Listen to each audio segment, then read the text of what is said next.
साईं बाबा ने कभी भी किसी एक भक्त की भक्ति के बीच में किसी दूसरे भक्त को नहीं आने दिया। और बाबा अक्सर ये कहा करते थे और ये अपने भक्तों को समझाया करते थे कि हर एक व्यक्ति की पूजा करने का और ईश्वर को याद करने का तरीका अलग हो सकता है, लेकिन इसका मतलब ये नहीं कि अगर उसका तरीका आपसे अलग है तो आप उससे द्वेष पालें या आप उससे नफरत करें। बहुत सारी कहानियों में हमें एग्जाम्पल मिलता है। एक बार द्वारिका माई में बाबा बैठे हुए थे और बाबा के साथ संताराम नाचने, जो बाबा के एक भक्त हैं, वो वहीं पर मौजूद थे। वहीं पर और भक्त भी बैठे हुए थे और एक बुजुर्ग लेडी भी बैठी हुई थी। अब हुआ ये कि बाबा सब भक्तों से बातें कर रहे थे और अचानक बात करते करते बाबा ने कहा कि संताराम, मेरे पेट में बहुत तेज दर्द हो रहा है। संताराम ने जब ये बात सुनी तो वो थोड़े से हैरान रह गए कि आखिर अचानक से बाबा के पेट में दर्द कैसे हो रहा है।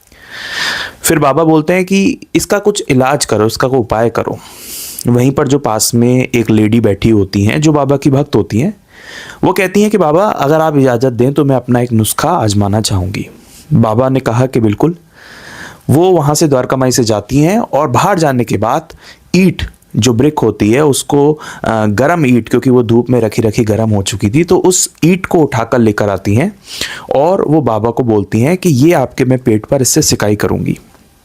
क्योंकि उस टाइम पर कुछ ऐसी इलेक्ट्रॉनिक मशीन नहीं होती थी, तो उन्होंने ये नुस्खा अपनाया कि जो गरम ईंट होगी उससे बाबा का जो है वो पेट पे मसाज करना चाहा। बाबा ने भी उनको परमिशन दे दी। अब तमाम जो भक्त हैं, संताराम भी बाबा के पास बैठे थे, वो ये देख रहे थे कि वो जो लेडी हैं उन्होंने गरम गरम ईंट बाबा के पेट पर रख दी और फिर उसको धीरे धीरे वो प्रेस कर रही थी। ये देख के जो संताराम है वो बहुत ज़्यादा परेशान हो गए और वो अचानक से चीखने लगे कि कहीं बाबा को चोट ना लग जाए, तुरंत हटाओ इसे, तुम यहाँ पे ये क्या कर रही हो, इससे क्या होगा, और तुम्हारी इतनी हिम्मत कैसे हुई कि इसको तुम प्रेस करने लगी हो। क्योंकि संताराम को ये लगा कि बाबा बहुत पतले हैं, बहुत कमज़ोर शरीर है उनका, तो वो ये प्रेशर जो है ईंट का, गरम ईंट का, वो झेल नहीं पाएंगे, जिससे उनको नुकसान पहुँच सकता है। और इस वजह से उस लेडी को बुरी तरह डांटने लगे।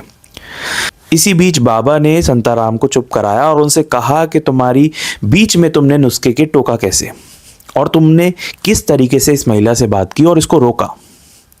तुमने यहाँ पर ठीक नहीं किया संताराम, यहाँ से चले जाओ। बाबा ने उल्टा संताराम को ही डांट लगा दी। और ये बात हमें समझाती है कि बाबा कभी भी किसी भक्त की भावना को रोकते नहीं थे।